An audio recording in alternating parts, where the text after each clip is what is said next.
And she was caught on tape orchestrating a coup in Ukraine. We're not making this up. Here's the tape from 2014. Yats is the guy who's got the economic experience, the governing experience. He's the guy, what he needs is Klitsch and Tony Book on the outside. He needs to be talking to them 4 times a week, I just think Klitsch going in, he's going to be at that level working for Yatsenyuk. It's just not going to work. Yeah, no, I think that's right. Okay. So that's the lady who lectures us about democracy, subverting democracy in a foreign country, getting caught, and then getting an even better job, and then pushing another pointless war in our country, this one against Russia. She's one of the architects of this war. Newland is driving this nation into a conflict against both Russia and China. We can't win that war. We will lose that war. It will destroy our country. But Tori Newland has never been punished for any of this. Once again, she's been promoted. The destruction that she has wrought is really almost beyond fiction. Here she is bragging about blowing up critical infrastructure in Europe. Watch. Senator Cruz, like you, I am, and I think the administration is very gratified to know that Nord Stream 2 is now, as you like to say, a hunk of metal at the bottom of the sea. This is my first video update from Belgrade, Serbia on this rainy Saturday afternoon. Let's talk about some news. And let me start this video off by talking about an article from the Gray Zone. And in this article from the Gray Zone, they completely expose and debunk the entire Putin ICC arrest warrant. I will put a link to this article in the description box down below. It's not only an article, it's not only a post, but they also have a video as well, which accompanies the article, and they talk about how the entire narrative around Putin's ICC arrest warrant was just one big sham, a complete misinformation campaign. And I recommend everyone read the article. It's fantastic reporting. One of the reporters actually went to one of these camps that allegedly is holding these Russian children and is indoctrinating them and re-educating them and all of these nasty things. And he actually went to this camp, and what he saw was a beautiful campus where these children were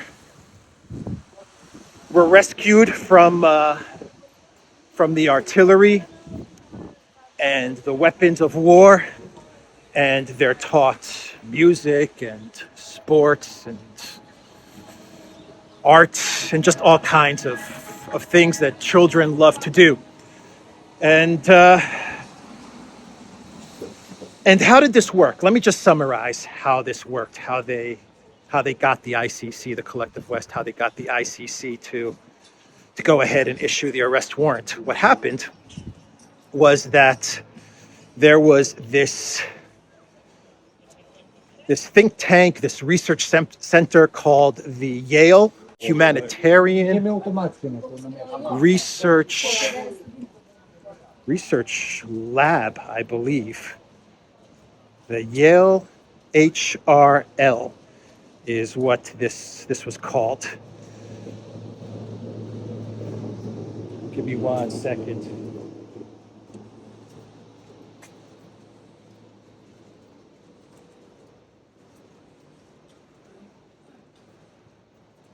Yeah, the Yale Humanitarian Research Lab.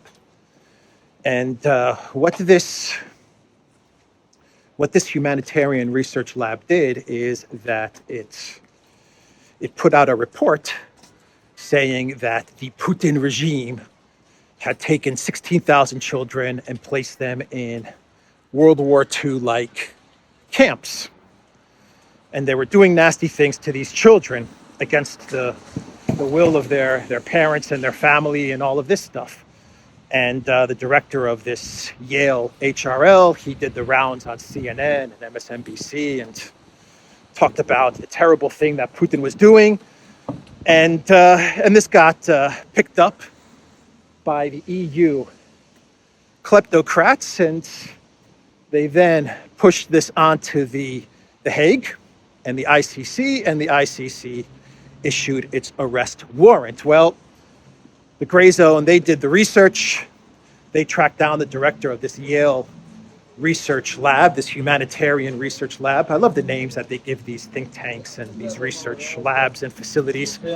And they interviewed the director, and they went to Moscow, and they actually saw one of these camps, and they interviewed children at this camp and people that work at this camp, and they just did all of the work that you would expect one of these collective West mainstream media journalists to do, but they never do. They never do this work.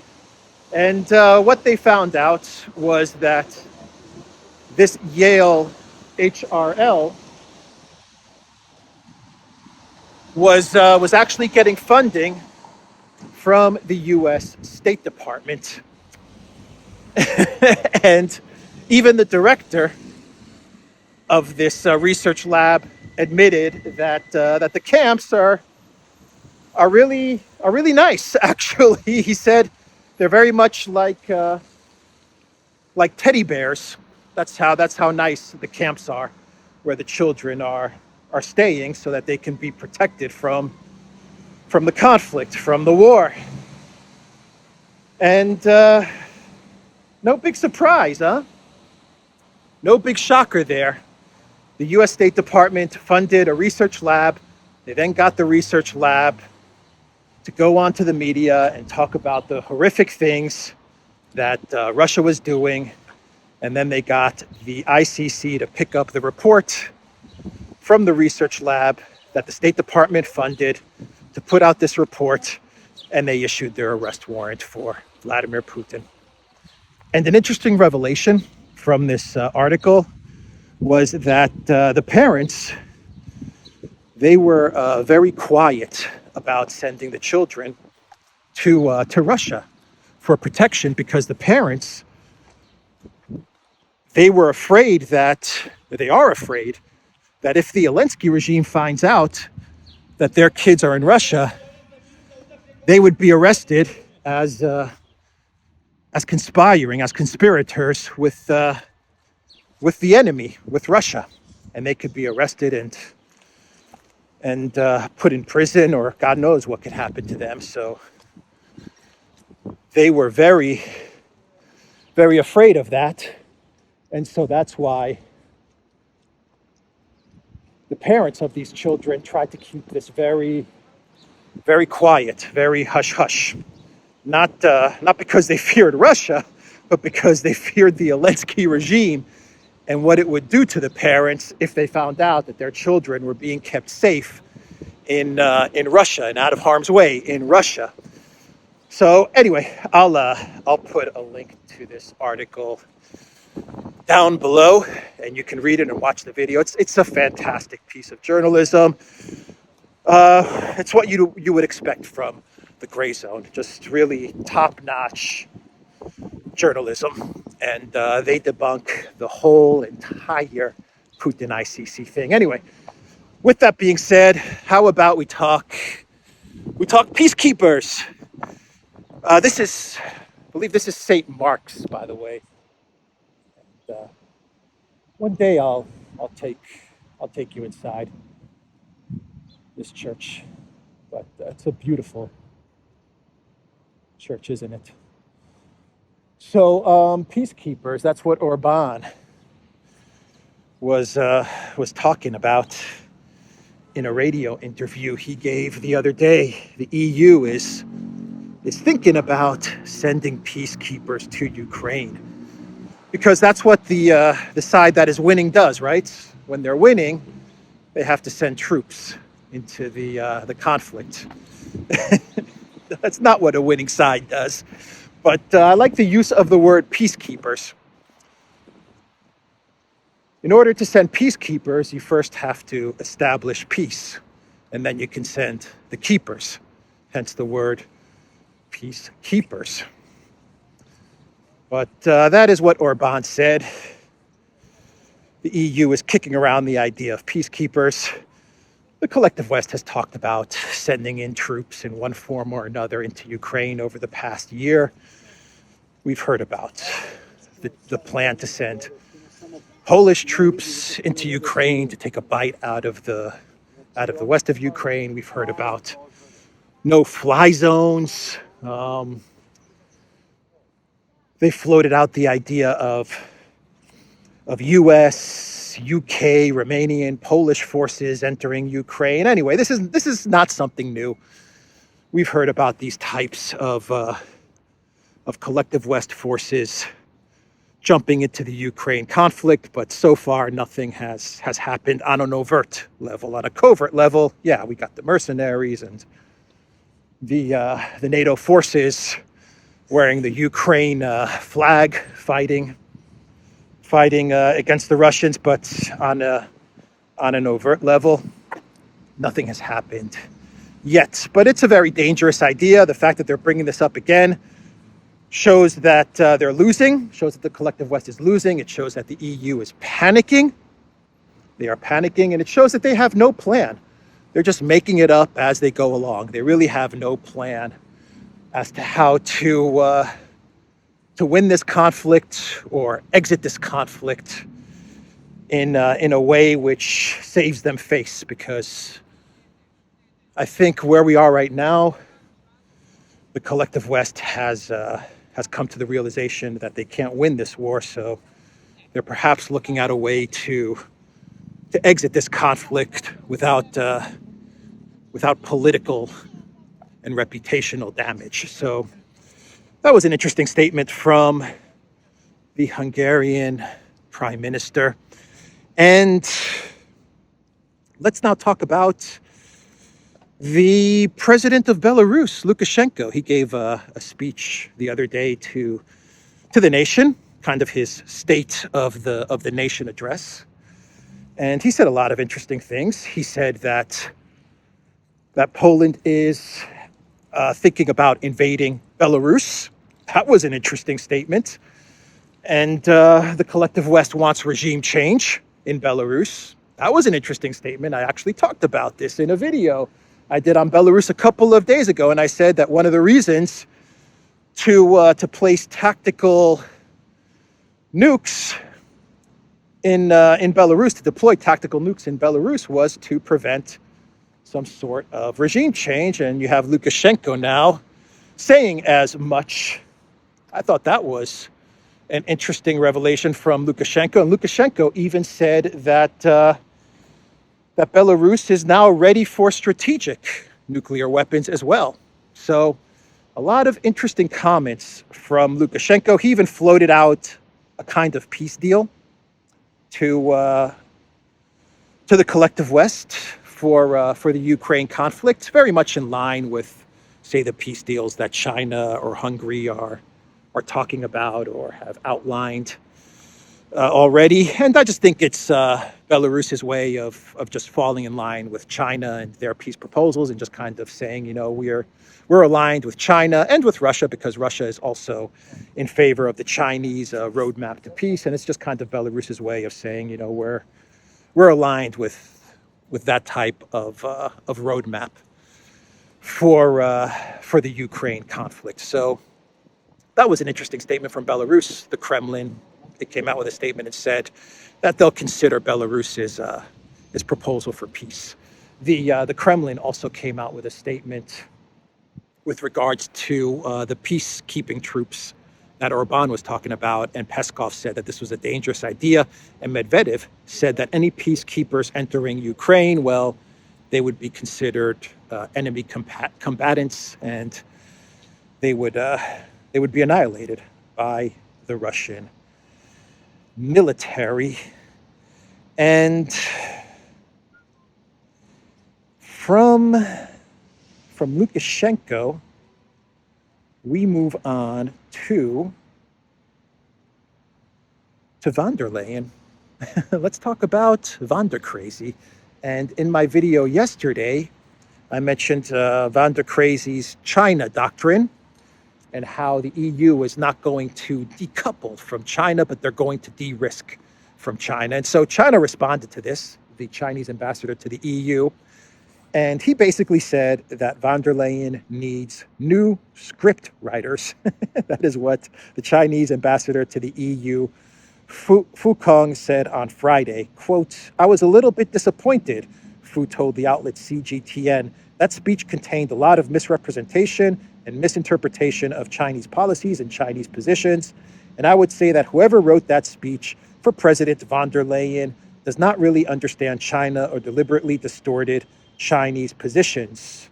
The ambassador to the EU, the Chinese ambassador to the EU said, and I quote, "We do hope that in her visit to China and in her dialogue with the Chinese leaders, she will be able to understand China better."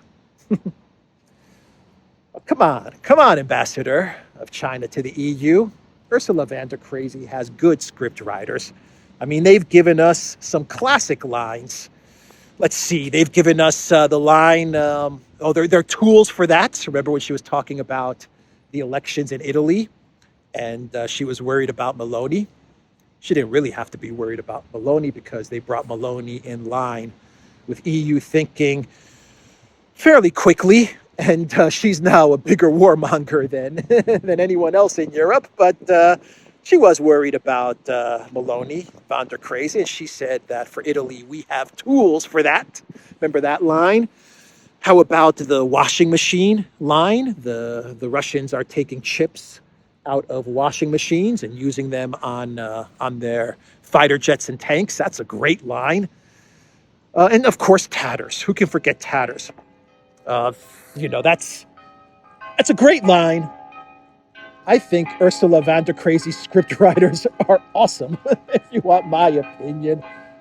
Best script writers around. Maybe eclipsed by the Biden White House script writers, but top-notch script writers.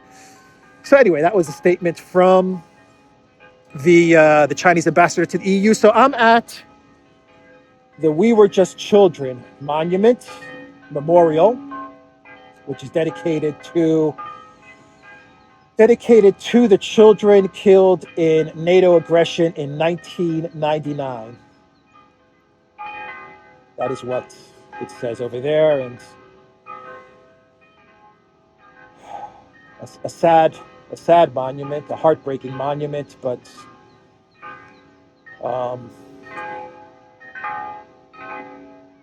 a beautiful monument so that the world can remember the children that were killed by NATO aggression. And one of the reasons I came to Belgrade this time around is because I saw the post from that EU, I think he's like an EU official. I forgot his name, Gunther something. And he came to this monument, and he desecrated it, in my opinion. And he talked about building a memorial or a monument to Madeleine Albright. And I was so disgusted with that I felt it was only right to come here and to show this monument, this memorial, to whoever watches this video and whoever shares this video, so that we do remember the children who were killed by NATO aggression. And I don't know, I just didn't like the way that guy came to this monument and started talking about Madeleine Albright and all that stuff. It really made me sick to my stomach. So let's move on. Let's move on now. And actually, let's go back. Let's walk back, and maybe I will go inside the church. Let's talk about the elections in Finland. I believe this Sunday, Finland has elections. And from what I understand, WEF protege Sanna Marin, one of Klaus Schwab's favorites, is behind in the polls. And I think I read that she's behind by a significant margin. And so maybe, just maybe, come Sunday, I believe, is the vote. I could be wrong, but I know it's coming this week.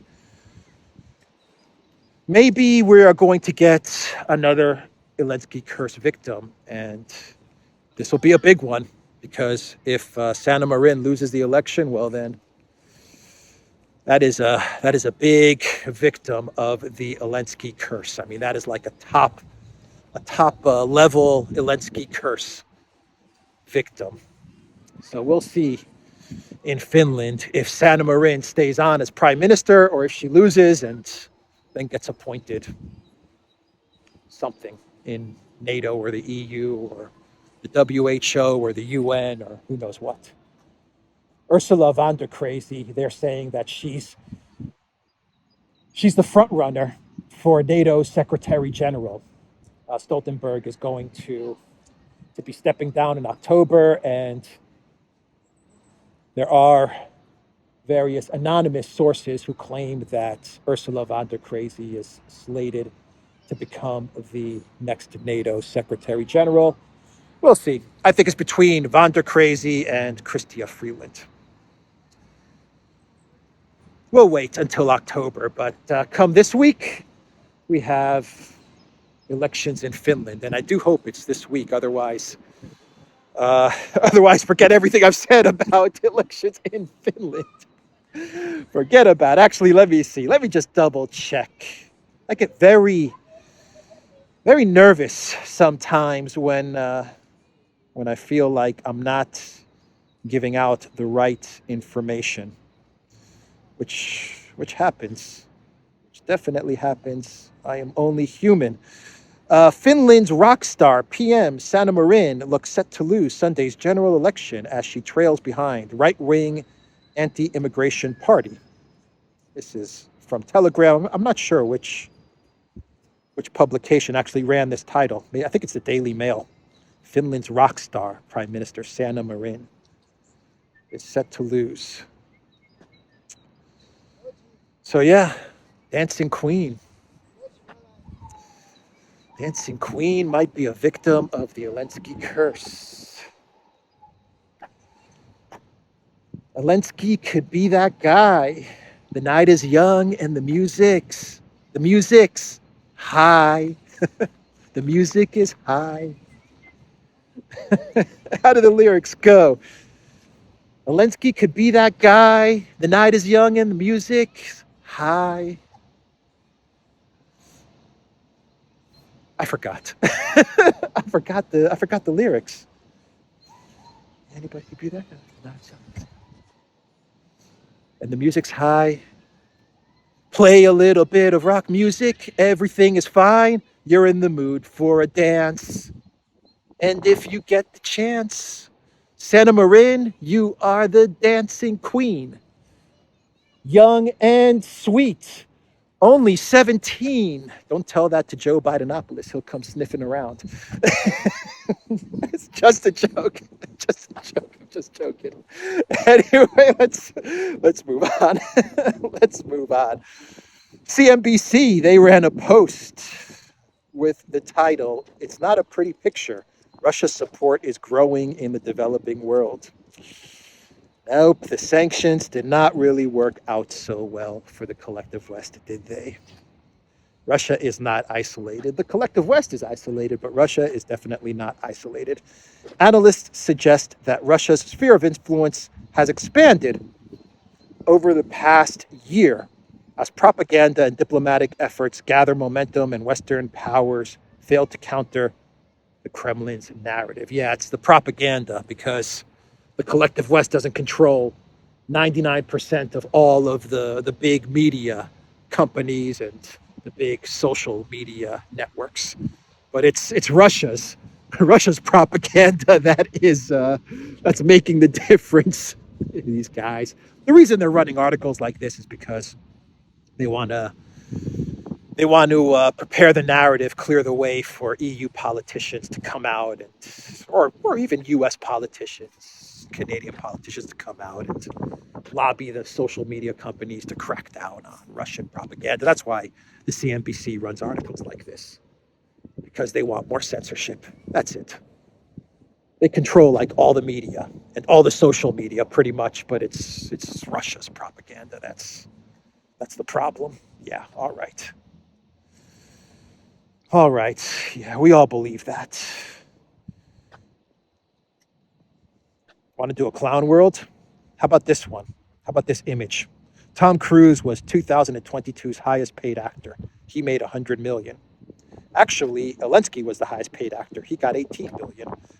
I don't know when this tweet was sent out, to be quite honest, but it's funny. I would actually put a zero after that 8. I would say he got 180 billion. Zelensky is without a doubt the highest paid actor in all of history. That's for sure. So Tucker Carlson, on his show yesterday evening, he was covering the Trump indictment, and he asked the question, why do they go after Trump for doing nothing, but they never go after the people that have destroyed the world? And well, the answer is because the people that have destroyed the world, they are the ones who also control the levers of power. And they went after Trump because Trump is someone who is trying to tear down that power structure. At least on the surface, that's what it looks like. From his rhetoric, that's definitely what it sounds like. Because Trump, he put out a video a couple of days ago, maybe like a day or two before the indictment, where he actually talked about the stupid narrative of Russia masquerading as a country, being a gas station, masquerading as a country. That John McCain narrative. I always mess that narrative up. What is it? Russia is a country masquerading as a gas station, or a gas station masquerading as a country, whatever, that John McCain narrative. And Trump put out a video and said how that narrative is stupid and simplistic and dumb, and it's gotten the U.S. in a whole lot of trouble, and the only person that will be able to find a peace in this conflict is Trump. And he put out that video, and a day later he was indicted. So it just goes to show who really has the power in the United States, which is the military-industrial complex, the neocons, and the warmongers. And that was the point that Tucker Carlson was making in his segment yesterday evening. But he also focused on Tory Newland.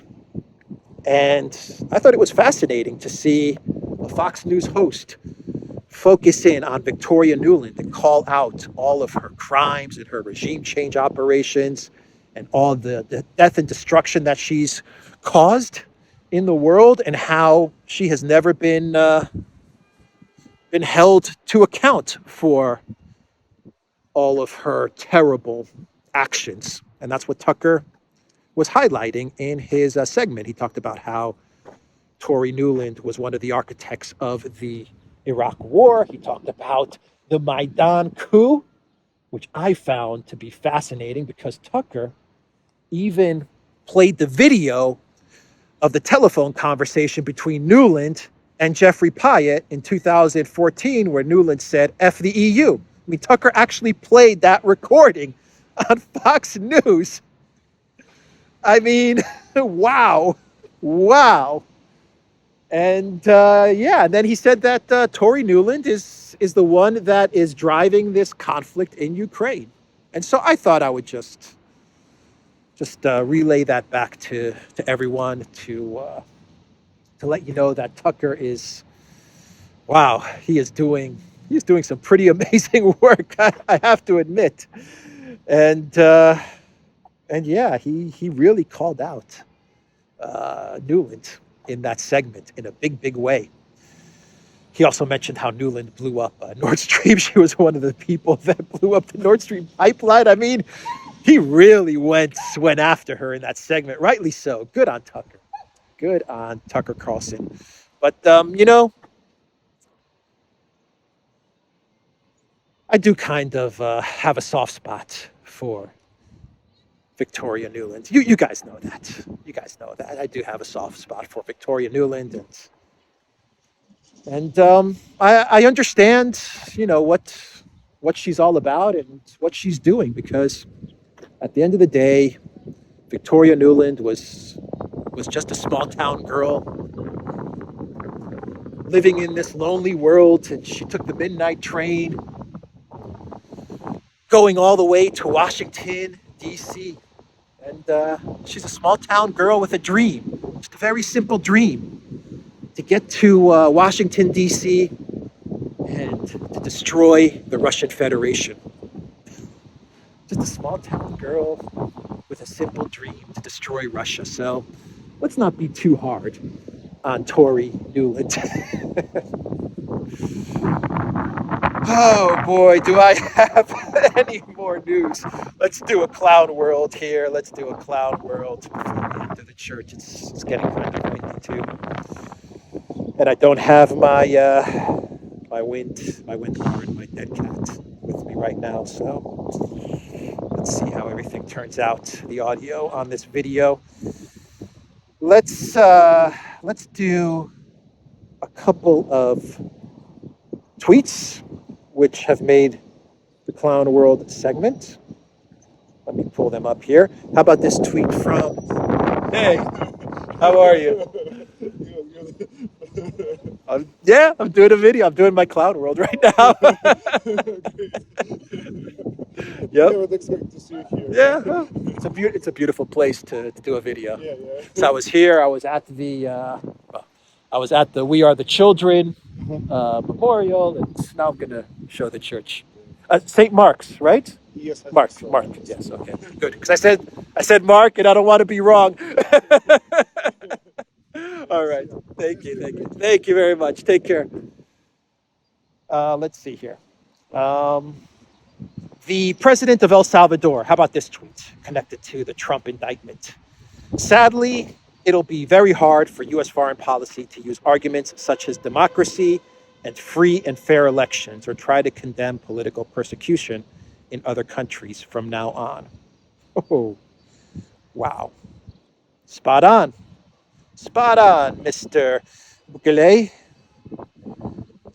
the man who has championed Bitcoin for El Salvador. And how about this tweet from Nancy Pelosi? This is a good one. From Nancy Pelosi, the grand jury has acted upon the facts and the law. No one is above the law, and everyone has the right to a trial to prove innocence. Hopefully, the former president will peacefully respect the system which grants him that right. That's right. In the United States, you have the right to prove your innocence. You're guilty. You are guilty, but you have the right to prove your innocence. This is Nancy Pelosi,